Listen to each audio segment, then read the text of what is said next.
अरहंत सिद्ध वितराग परमात्मा निर्ग्रंथ आप्त ज्ञानी सद्गुरुदेव एवं आगम वाणी को भावमय वंदन नमन। सभी भव्य आत्माओं की भव्यता को प्रणाम। जय हो।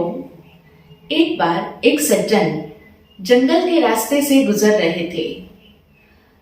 जंगल में उन्होंने हड्डियां, नरकंकाल और खोपड़ियां पड़ी देखी। अब जंगल का रास्ता है तो ये सब चीजें दिखनी स्वाभाविक सी बात है। जब उनकी नजर एक खोपड़ी पर पड़ी तो उन्होंने कुतूहलवश उस खोपड़ी से ही एक सवाल पूछ लिया, क्योंकि वे सज्जन कौतूहली स्वभाव के थे। और कौतूहल या कुतूहल, इस शब्द का मीनिंग तो हम समझते हैं ना। कौतूहली वृत्ति वाले लोग हमेशा ही कोई ना कोई नई बात को जानने के इच्छुक रहते हैं। उनके अंदर कई सारी चीजें जानने की इच्छा रहती है और इसीलिए वे बहुत सारे प्रश्न भी करते रहते हैं। लेकिन अगर देखा जाए तो वास्तविकता में वे किसी भी चीज को जानने में उत्सुक नहीं होते हैं और उनके जो प्रश्न होते हैं वे भी बड़े क्षणिक और निष्प्रयोजन होते हैं, क्योंकि वे किसी भी चीज को जानने के प्रति आतुर तो दिखते हैं, आतुर तो बने रहते हैं, लेकिन उसकी गहराई से खोज करने के लिए उनकी कोई जिज्ञासा नहीं होती है। और यही कारण है कि वे प्रश्न भी पूछते हैं तो उनके प्रश्न भी बस पूछने के लिए पूछे गए प्रश्न होते हैं। यानी वे उनके प्रश्न भी सिर्फ एक उनके मन की खुजलाहट होती है, एक बुद्धि की खुजलाहट होती है। उठ गया प्रश्न तो पूछ लिए, कुछ नई बात देखी तो जानने के लिए आतुर हो गए, उत्सुक हो गए, लेकिन उसको उत्तर को सुनने के लिए उनके पास में कोई प्रतीक्षा नहीं होती है। और उत्तर सुनने की बात तो दूर, अगर उत्तर कोई उन्हें दे रहा हो तब तक तो वे दूसरा प्रश्न पूछने में चले जाते हैं और अगर उत्तर ना मिले तो भी वे दोबारा उस प्रश्न को नहीं पूछेंगे। कहने का मतलब कि उनके भीतर कि कोई प्यास नहीं होती है कि वे उस चीज को जाने ही। ऐसा उनके मन में कोई गहरा भाव या कोई गहरी खोज की भावना नहीं होती है। बस यूं ही चंचलता में, एक कुतूहल में प्रश्न उठ गया, नई बात देखी जो कि उनके लिए नई थी तो स्वाभाविक रूप से पूछ लिया, लेकिन उत्तर सुनने का पेशेंस नहीं है और ना ही उत्तर सुनने का कोई ऐसा खास भाव भी है, दोबारा से प्रश्न भी नहीं पूछते हैं। तो इसी तरह की वृत्ति वाले वे सज्जन थे, कौतूहली वृत्ति थी। अब हड्डी को और खोपड़ी को पड़े देखा तो लगे खोपड़ी से ही बातचीत करने और खोपड़ी से कहने लगे, आपको यहाँ कौन लेकर आया भाई साहब? अब खोपड़ी है, सभी लोग जानते हैं कि उस मृत व्यक्ति की खोपड़ी भला क्या उत्तर देगी और वो क्या बात करेगी। तो बस वे उससे यह कह करके आगे बढ़ ही रहे थे, लेकिन तभी उन्होंने सुना कि उस खोपड़ी में से आवाज आई और वह खोपड़ी उनके प्रश्न का उत्तर देती है। वह खोपड़ी कहती है, बोलना बोलना मुझे यहाँ लेकर के आ गया है। जब उन्होंने उस खोपड़ी को बोलते हुए सुना तो अब उनका सिर चकरा गया, क्योंकि अब चकराने की बारी उन्हीं की थी। पहले तो उन्होंने यूं ही कहने के लिए, पूछने के लिए पूछ लिया, खोपड़ी से बातचीत करनी शुरू कर दी, खोपड़ी को ही कह दिया कि आपको यहाँ कौन लेके आया, लेकिन उन्हें कोई उत्तर की प्रतीक्षा नहीं थी। वे जानते थे कि खोपड़ी भी भला कहाँ उत्तर देती है, लेकिन अनएक्सपेक्टेड तरीके से खोपड़ी ने उत्तर दे दिया उनके प्रश्न का। और तब वे आश्चर्यचकित रह गए। वे इधर उधर सब जगह देखते हैं कि कहीं कोई व्यक्ति छुपा तो नहीं है जो उस जवाब दे रहा है, लेकिन उन्होंने बड़ी गहराई से देखा और पता लगा कि ये जवाब तो खोपड़ी में से ही आ रहा है, खोपड़ी ही बोल रही है। और अब ये बात तो बड़ी हैरान कर देने वाली थी। और जब भी हम लोग कभी कोई ऐसी आश्चर्यकारी बात देखते हैं, कोई ऐसी अनकही अनसुनी बात होती है, तो उसके प्रति हम सबके मन में एक कौतूहल की बात जागी जाती है, मन का कौतूहल सरफेस पे आ जाता है और हम सभी उस चीज को जानने के लिए उत्सुक बन जाते हैं। लेकिन अब उन सज्जन के मन का वो कौतूहल जो था वो अब एक ऐसा रूप धारण कर चुका था कि अब जो चीज उन्होंने देखी है और जो शब्द उन्होंने खोपड़ी के द्वारा बोलते हुए सुने हैं, अब इस बात को वे सिर्फ अपने तक सीमित नहीं रख सकते हैं। अब तो उन्हें वो एकदम आश्चर्यकारी बात जाकर के लोगों को बतानी है, क्योंकि अब ऐसी अद्भुत बात अगर किसी और को ना पता चले तो फिर सिर्फ हमारे ही मन में रह जाए तो उसका क्या फायदा। तो इसीलिए वे गए सीधा अपने नगर के अंदर और वहां पर भी सीधा राजमहल के अंदर जाकर के राजा को कहते हैं कि राजा साहब, हमारे शहर से सटे हुए जंगल में मैंने आज एक बड़ी अद्भुत बात देखी है। वहां पर एक स्थान पर एक खोपड़ी है जो खोपड़ी बोलती भी है, बातचीत करती है, और आज मैंने खुद अपनी आंखों से उस खोपड़ी को बोलते हुए सुना है। उस खोपड़ी ने मेरे साथ में बातचीत की है। राजा ने ये बात सुनी, विश्वास करने वाली बात नहीं थी, किसी को भी विश्वास नहीं आ सकता था, लेकिन फिर भी जब उन सज्जन ने बड़ा जोर देकर के कहा, उन्होंने कहा मुझे भी विश्वास नहीं आता था, मैं तो ऐसे ही रास्ते में चलते चलते किसी से भी बातचीत कर लेता हूँ, ऐसे ही मेरी प्रश्न करने की आदत है, तो मैंने तो यूं ही प्रश्न कर दिया था, लेकिन उस खोपड़ी ने सच में ही मेरे प्रश्न का जवाब दिया है और ऐसी अद्भुत खोपड़ी है, आपको भी देखनी चाहिए। जब उन सज्जन ने इतना अधिक जोर देकर के कहा तो अब राजा के मन में भी जिज्ञासा जाग गई थी। तो अब राजा भी उसी सज्जन के साथ में उस खोपड़ी को देखने के लिए चल दिए। और अब राजा चले हैं तो राजा कोई अकेले तो जाते नहीं, राजा के निकलने के साथ ही साथ उनका जो पूरा दरबार सजा हुआ था, सारे दरबारी भी उनके पीछे हो लिए। अब आगे आगे सज्जन, पीछे राजा और उनके पीछे बहुत सारे दरबारी लोग, सभी लोग जंगल में उस निश्चित स्थान पर पहुंच गए जहां पर वो खोपड़ी पड़ी थी। अब वे सज्जन वहां पहुंचे, उस खोपड़ी को फिर से उन्होंने प्रश्न किया, आपको यहाँ कौन लेके आया श्रीमान? लेकिन खोपड़ी ने कोई जवाब नहीं दिया। इस बार खोपड़ी से कोई आवाज नहीं आई। उन्होंने दोबारा प्रश्न किया, खोपड़ी फिर भी शांत है, मौन है। तीसरी बार फिर प्रश्न किया, लेकिन वो मृत निशब्द पड़ी रही। 3 बार, 4 बार, 5 बार, कई बार वे प्रश्न करते ही चले गए, क्योंकि उन्होंने स्वयं उसी खोपड़ी को बोलते हुए सुना था, तो वे फिर से उत्तर की प्रतीक्षा कर रहे हैं। पहले उन्हें उत्तर की कोई अपेक्षा नहीं थी, लेकिन इस बार उत्तर पाने की अभिलाषा है, अपेक्षा है, लेकिन इस बार खोपड़ी ने कोई जवाब नहीं दिया, खोपड़ी से कोई आवाज नहीं आई। और जब बहुत देर हो गई, खोपड़ी ने कुछ भी जवाब नहीं दिया, तो अब राजा को क्रोध आ गया। क्रोध आना वाजिब था। तब राजा ने कहा कि मैं तो पहले ही जानता था कि तुम एक झूठे आदमी हो और तुमने अब हमारे साथ में एक बहुत बड़ा मजाक किया है, और तुम जानते हो तुमने जो राजा साहब के साथ में खिलवाड़ किया है, इसकी सजा क्या हो सकती है।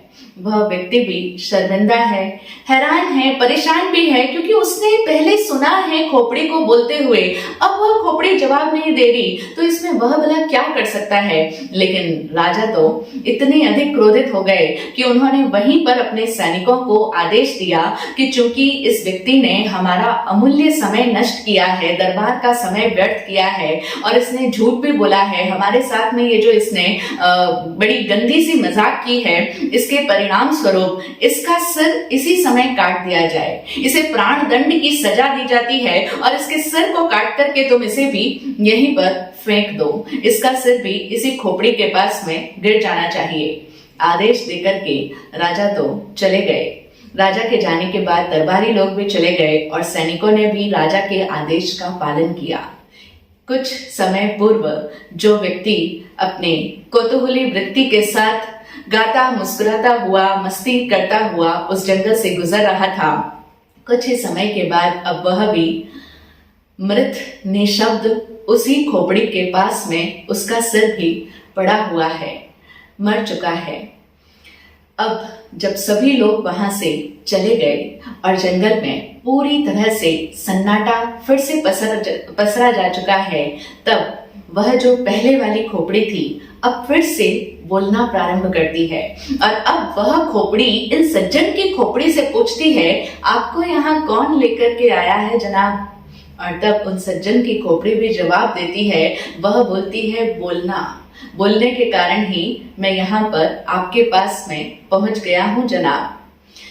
तो इस तरीके से बोलने के कारण से वह व्यक्ति जो कुछ पलों पूर्व आराम से जी रहा था, लेकिन उस बात को अपने भीतर पचा नहीं पाया, अपने भीतर समाये नहीं रख पाया, इसी वजह से जाकर के राजा को बयान कर दिया। लेकिन उस बोलने का परिणाम ऐसा आया कि अब वह भी मृत खोपड़ी की श्रेणी में जा चुका है, अब वह भी मृत हो चुका है।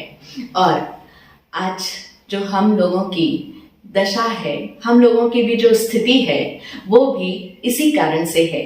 यानी हमारी इस दशा का जिम्मेदार भी ये अति बोलना है। हम सभी लोग जरूरत से बहुत ज्यादा बोलते हैं, और ये जो आवश्यकता से अधिक बोलना है, ये एक तरह की बीमारी बन चुकी है। आज के लोग जो बहुत ज्यादा डिस्टर्ब रहते हैं, हर समय अधिकांश व्यक्ति डिस्टर्ब्ड हैं, परेशान हैं, स्ट्रेस्ड हैं, तनावग्रस्त हैं, चिंतित हैं। ये सब जो हम सब लोगों की स्थिति हो रही है, इसका मुख्य जिम्मेदार भी ये अति बोलना है। जो हम आवश्यकता से अधिक बोलते हैं, उसी की वजह से हमारी शांति भी भंग हो रही है।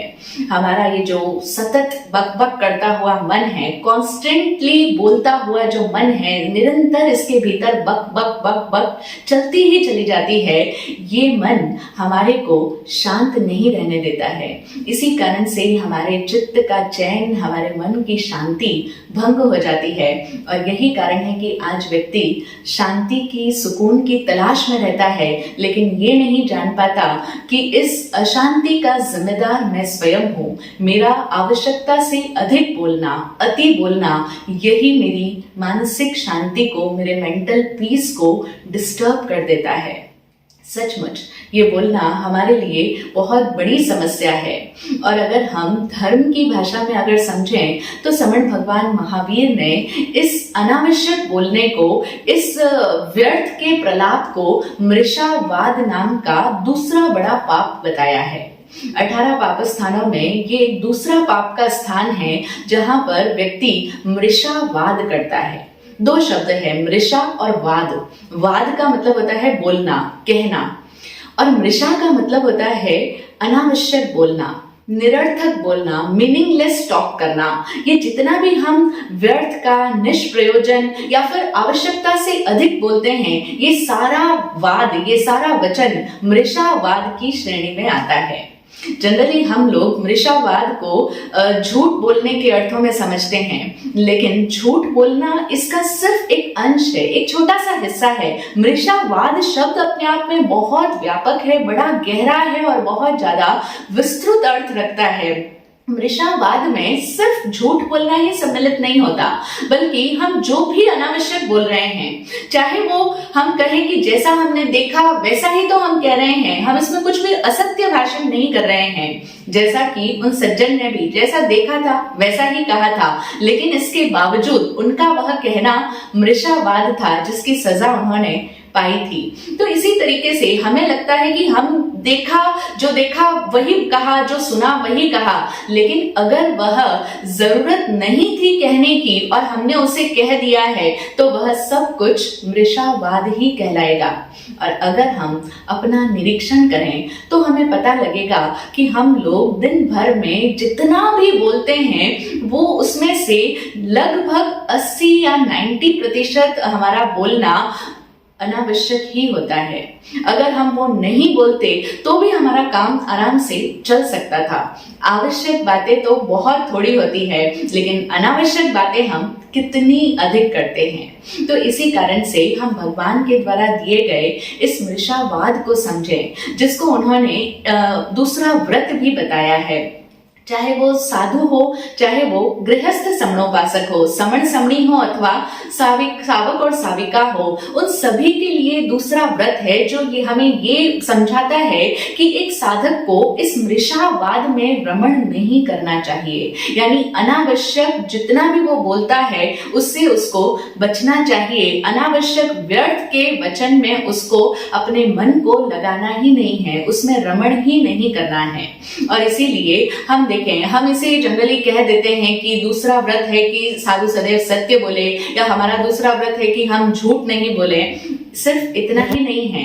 ठीक है, बोलचाल में हमने इसके अर्थ को रूढ़ असत्य नहीं बोलने में समझ लिया है, लेकिन हम सदैव याद रखें जो भगवान महावीर के द्वारा दिया गया शब्द है, जो शास्त्रीय शब्द है, वह है मूसा वायाओ वेरमणम। और ये शब्द झूठ नहीं बोलने से कहीं ज्यादा गहरा है, कहीं ज्यादा व्यापक है। तो इसीलिए हम मूसा वायाओ वेरमणम शब्द को सदैव अपने ध्यान में रखें, अपनी स्मृति में रखें। अब चाहे वो सव्वाओ मूसा वायाओ वेरमणम हो, चाहे वह थूलाओ मूसा वायाओ वेरमणम है, लेकिन प्रत्येक साधक के लिए ये ध्यान में रखने वाली बात है कि उसे उतना ही बोलना है जितना आवश्यक हो। क्योंकि जब जब भी हम अनावश्यक बोलते हैं, जरूरत से ज्यादा बोलते हैं, तो वह बोलना हमारे को पाप कर्मों का बंधन करवाता है। कैसे बंद करवाता है? क्योंकि अनावश्यक बोलने में हम लोग अपनी ओर से कुछ बहुत सारी बातें उसमें जोड़ देते हैं, उसमें मिक्सिंग कर देते हैं। और जब हम अपनी ओर से बहुत सारी बातें जोड़ते हैं तो उसमें हमारा अपना मत भी सम्मिलित होता है। हम अपनी राय देते हैं, अपने ओपिनियंस देते हैं, और हमारी राय हमेशा ही पक्ष या विपक्ष से ग्रस्त होती है, यानी कोई ना कोई एक पक्ष लिए हुए होती है, सपक्ष होती है। इसी कारण से वह राग और द्वेष से युक्त होता है। इंग्लिश में एक कहावत है जो कहती है, great talkers are great liars. जो लोग बहुत ज्यादा बोलते हैं वो लोग बहुत संभावना है कि बहुत ज्यादा झूठ भी बोलते हैं। अब आप इतना ज्यादा बोलोगे तो उसमें झूठ तो अपने आप ही सम्मिलित हो ही जाएगा। और हम देखें हमारे पाप स्थानों में कितने सारे पाप इस अनावश्यक बोलने से संबंधित है। बोलने को लेकर के इतने सारे पाप बता दिए गए हैं, निंदा, चुगली, पैशून्य, पर परिवार, माया मृषावाल, अभ्याख्यान, झूठा कलंक लगाना, ये सारी की सारी बातें इस बोलने से ही संबंध रखती है।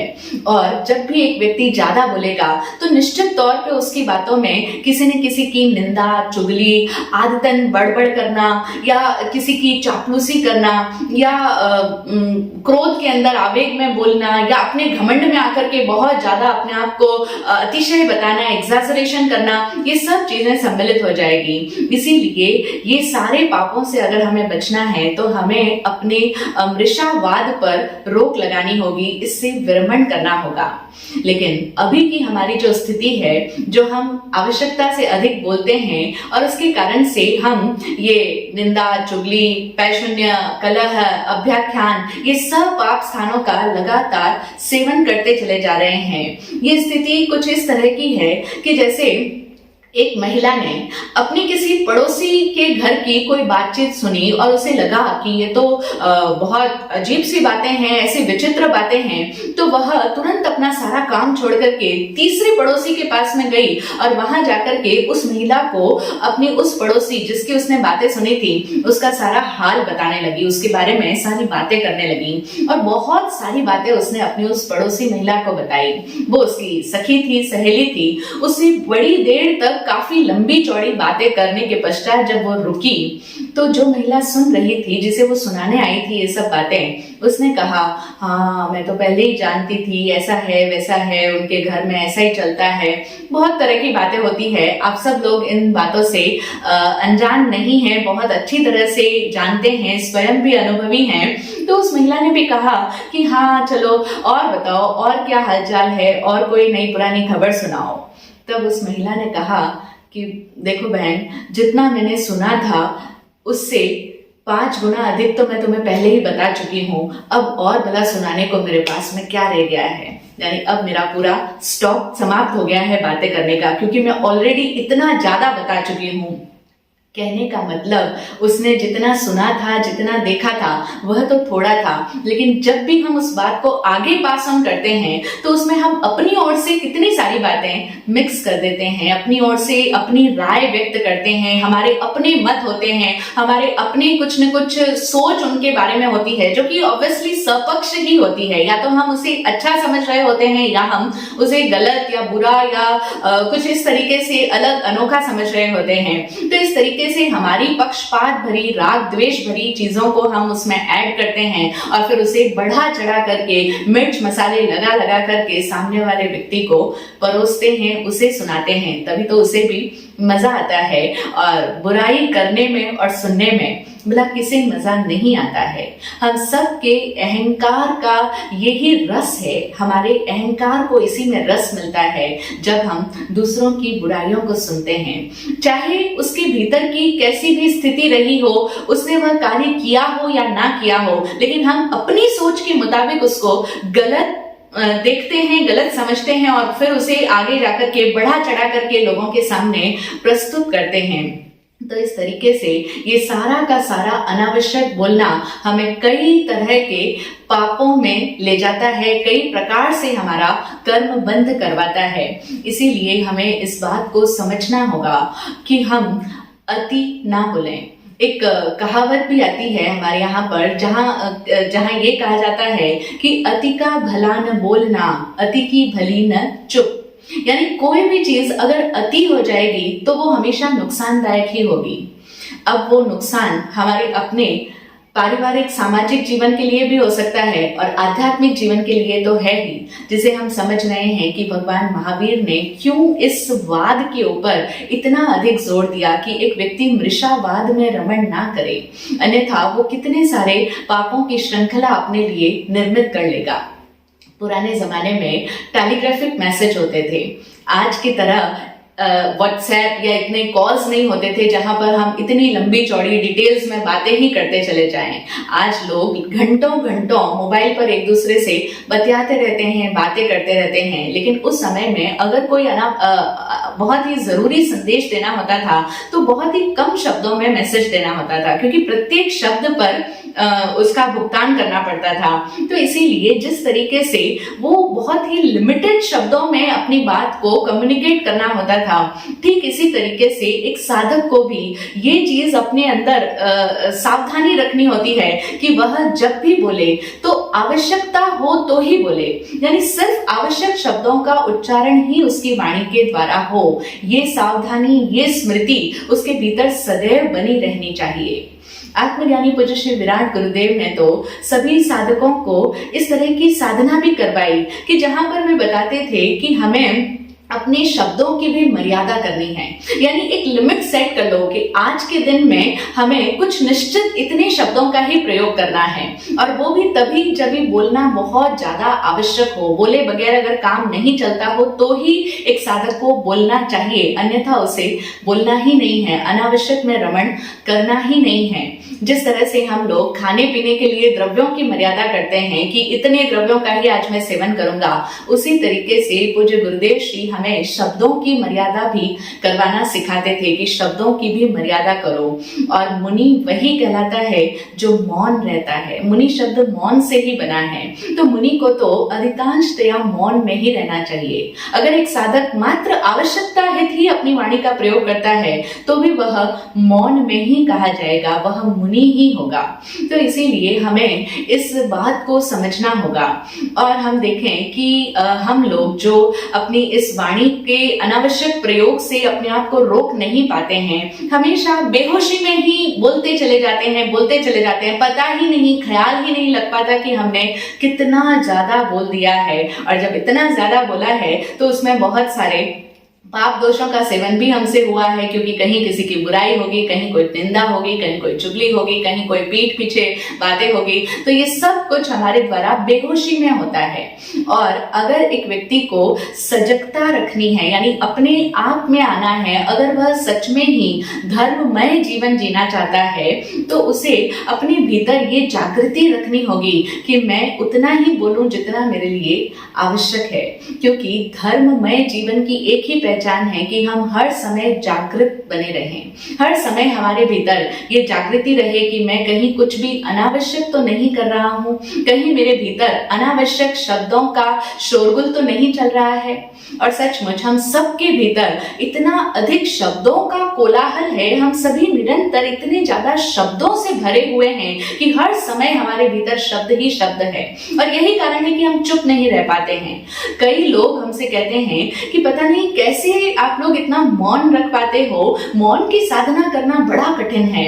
हम लोग खाए बिना तो फिर कुछ घंटे रह सकते हैं, लेकिन बोले बिना तो हम कुछ समय से ज्यादा नहीं रह सकते हैं। कई लोग तो कहते हैं हमारा मौन सिर्फ जब हम नींद में होते हैं उस समय ही मौन होता है, बाकी तो हम एक पल भी चुप नहीं रह सकते हैं। बोले बिना हमारे को अच्छा नहीं फील होता है, बोलना जैसे हमारी एक कंपल्शन हो जाता है, बोले नहीं तो हमें कुछ बुरा फील होने लगता है, हमें अच्छा नहीं लगता है। तो यही हमारी ये जो कंपल्सिवनेस है बोलने के लिए, जो हमारे अंदर से इतना आवेग उठता है, इस आवेग को हम सजग होकर के पहचाने। अगर हम जागृत रहेंगे तो निश्चित रूप से हम अपने चित्त के इस कोलाहल से धीरे धीरे धीरे मुक्त होते चले जाएंगे। अन्यथा बाहर हम बोलते हैं, दूसरों से जब हम कम्युनिकेट कर रहे हैं तो वो अति बोलना है, और अगर एक व्यक्ति बाहर किसी से नहीं बोल रहा होगा तो भी वो अपने ही भीतर निरंतर एक वार्तालाप उसके अंदर चल रहा होगा।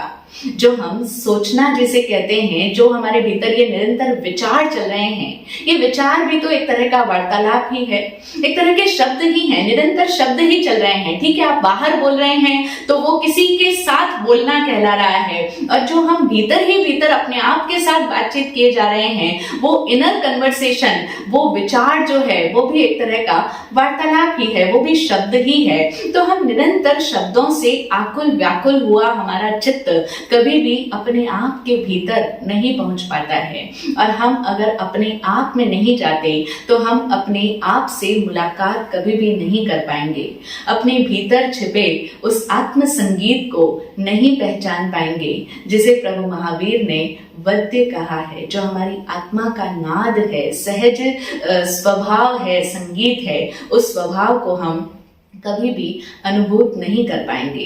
इसीलिए हम सभी को समझना होगा कि बोलना बहुत ही साधारण बात है, बड़ी इजी बात है, हम सभी लोग निरंतर करते चले आ रहे हैं, लेकिन न बोलना अपने आप में एक बहुत बड़ा तप है।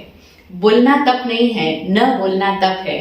सोचना कोई बड़ी बात नहीं है, सभी लोग निरंतर कुछ न कुछ सोचे ही चले जा रहे हैं। हम लोग राह चलते कई लोगों को देखते हैं ना, उनके साथ में कोई चल रहा होगा तो सतत उनके साथ में उनकी टॉकिंग चल रही होगी, और अगर कोई साथ में नहीं है, वे अकेले भी चल रहे हैं, तो भी वे या तो अपने कानों में कुछ न कुछ लगाए रखेंगे, कुछ न कुछ गीत गुनगुनाते रहेंगे, सुनते रहेंगे, ताकि वो उसी के साथ में उनका कन्वर्सेशन चलता रहे।